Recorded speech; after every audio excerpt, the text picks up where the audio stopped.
Hello guys, welcome back. So, ito na yung part 2 na ating multiplication and division of polynomials. So, number 6 na tayo. Dito na tayo sa division part. So, dito sa problem na to, i-apply lang natin yung quotient law. So, lowest exponent lang. Gagawin natin. 25 divided 5 is 5. Then, to, same base sila, no? Nagdi-divide tayo. So, isasubtract lang natin yung exponent nila. 5 minus 1. So, kaya ito na lang yung natira. Then, yung b naman, same base din. So, isasubtract lang natin yung exponent. Pero, nandito naman siya sa denominator. Kasi, mas malaki yung exponent no? B natin dito sa denominator. So, 4 siya, no? Sa numerator is 3 lang. So, kaya nandito siya. 4 minus 3. Then, yung C natin is cancel na to. Kasi same na sila. Then, simplify lang natin yan. 5 minus 1 is 4. 4 minus 3 is 1. So, ito na yung ating final answer. Then for number 7, so gagawin lang natin dito is i-distribute lang natin itong ating divisor. Okay, so ganito. So isa-isa natin yung pag-divide. Then, again, apply ulit natin yung quotient law lang. Sasubtract ulit natin yung mga exponent. So first, ito munang constant natin. 16 minus 4 is 4. Then, ito na. Same base. Subtract na natin yung exponent. 3 minus 2. Ito rin, same base B. So, 2 minus 1. Ito rin, C. 5 minus 3. So, pag same base, dinivide mo, isasubtract na natin yung exponent. Okay? Quotient lang yan. Loss of exponent. Dito naman sa pangalawa natin. 24 divided 4 is 6. Then, ito. Subtract na natin yung exponent. A to the power of 5 minus 2. Yung B is wala na, cancel na yan, no? Kasi C equal lang sila. Then, C to the 4 divided C cube is C to the power 4 minus 3. Subtract lang again natin yung exponent. And dito, 44 divided 4 is 11. A to the 7 over A to the 2 is A to the power of 7 minus 2. Subtract lang yung exponent.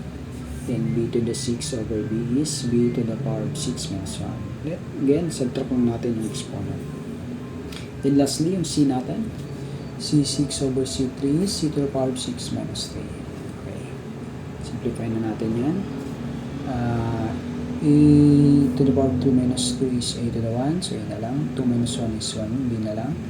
5 minus 2 is 2. So, mayroon pa siyang 2 na exponent. Then, dito. Then, pangalawa natin is then, itong next natin is 24 divided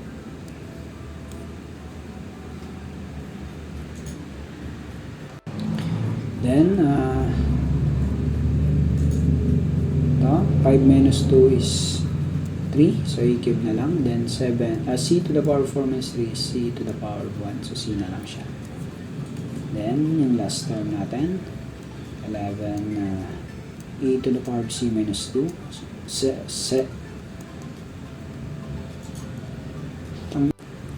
Then, simplify lang natin.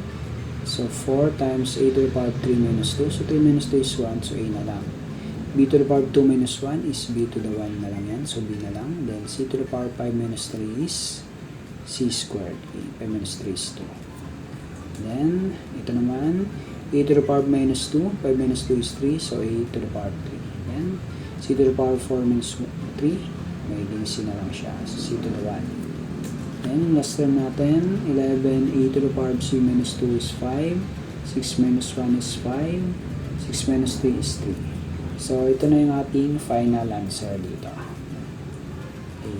For number 8, so, dinivide natin naman siya sa binomial yung ating trinomial dito. So, gagamit tayo dito ng yung ganitong method. So, parang nagdi-divide lang tayo ng numbers, real numbers.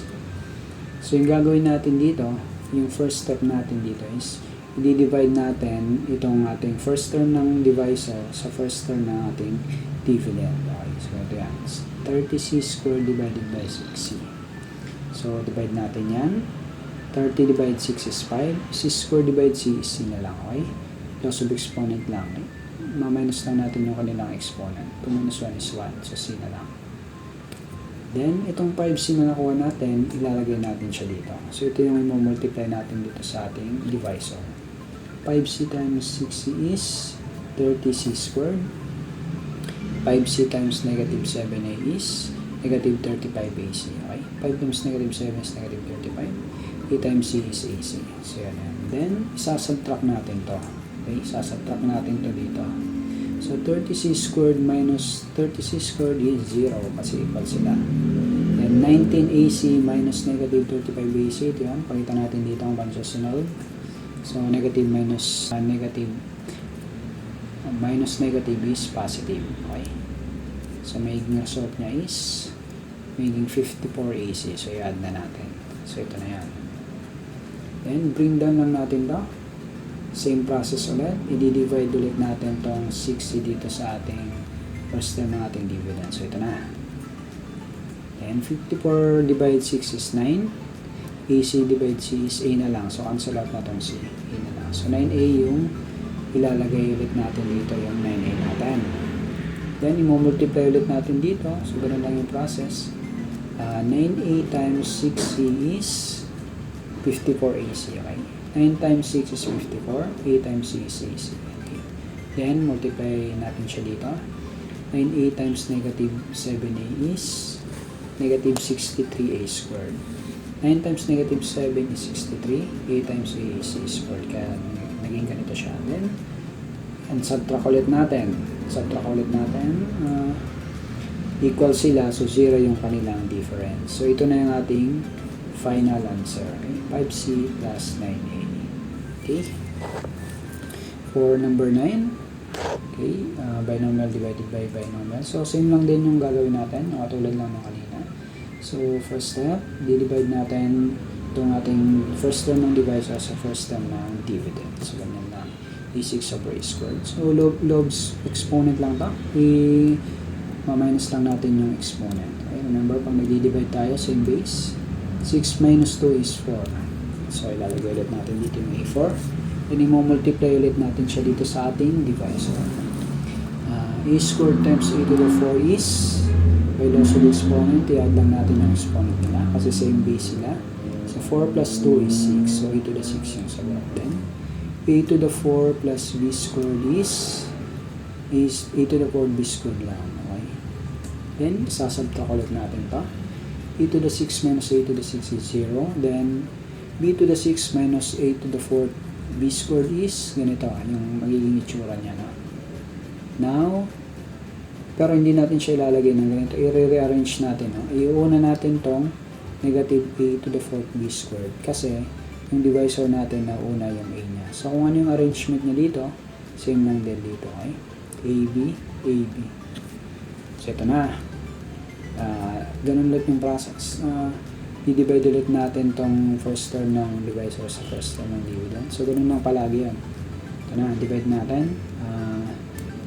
A to the 4 divide A squared is, isasubtract na natin yung exponent nila. 4 minus 2 is 2. So, ito na lang matitira dito. So, meron tayong negative A squared, B squared. Then, lalagay ulit natin siya dito. Then, i-distribute ulit natin. Katulad ng ginawa natin kanina. So, negative A squared, B squared times A squared is negative A to the 4th B squared. Kasi, A squared times A squared is A to the 4th. I-add lang natin yung exponent nila. Copy lang natin itong B squared. Okay? Of course, negative siya kasi negative 2. Then, dito naman sa pangalawang term natin multiply. Negative A squared B squared times B squared is negative A squared B to the 4th. So, copy lang natin yung negative A squared. Then, B squared times B to the 4th. B squared is, i-add lang natin yung exponent. 2 plus 2 is 4. So, kaya ito na yung naging result na. Then, again, i-sasubtract ulit natin. So, ito, equal lang sila. So, 0. Then, B to the 6 minus negative A squared B to the 4th. Magiging result niya is ito. Now, i-rearrange ulit natin yan dito. Again, lagi natin iuna yung may A kasi nauna dito yung A sa ating divisor. Then, again, yun na naman. I-divide na naman natin yung ating first term ng divisor sa first term ng ating dividend. So, ito na yun. Matitira lang dito is b to the fourth na lang. Kasi makancel na yung ating a squared.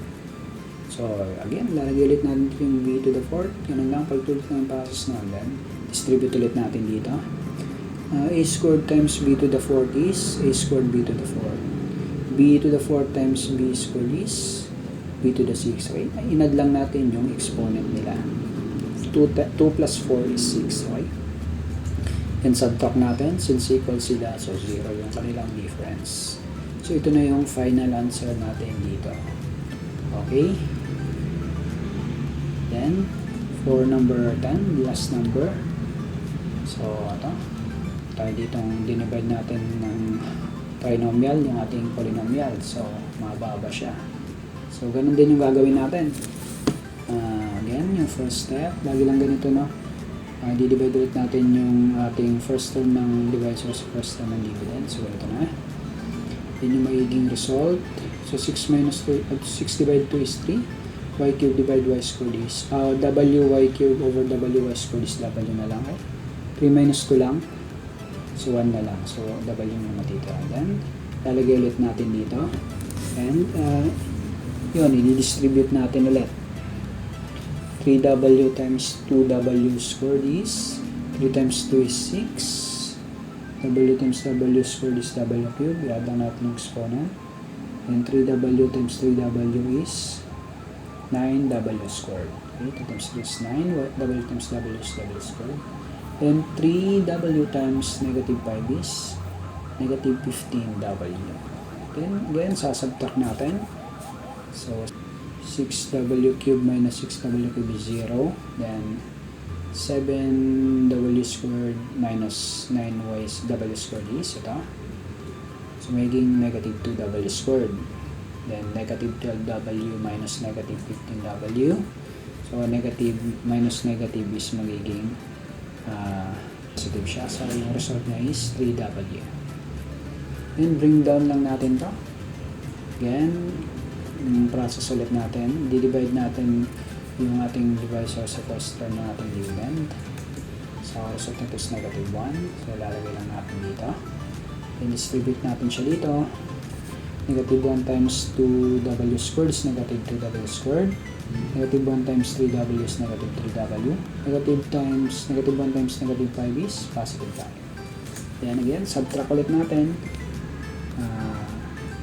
0 to kasi equal lang sila. Then 3w minus negative 3w is negative minus negative 3w is magiging positive. So ang result niya is 6w. Then 15 minus 5 is 10. So yung final answer natin is 3w minus 1 plus 6w plus 10 over 2w squared plus 3w minus 5. So meron tayo dito ang remainder. So yung ginawa lang natin, so yung naging result natin dito, inad lang natin siya, pero dinivide natin siya sa ating divisor. Kaya naging ganito yung itsura niya. Ay, remember?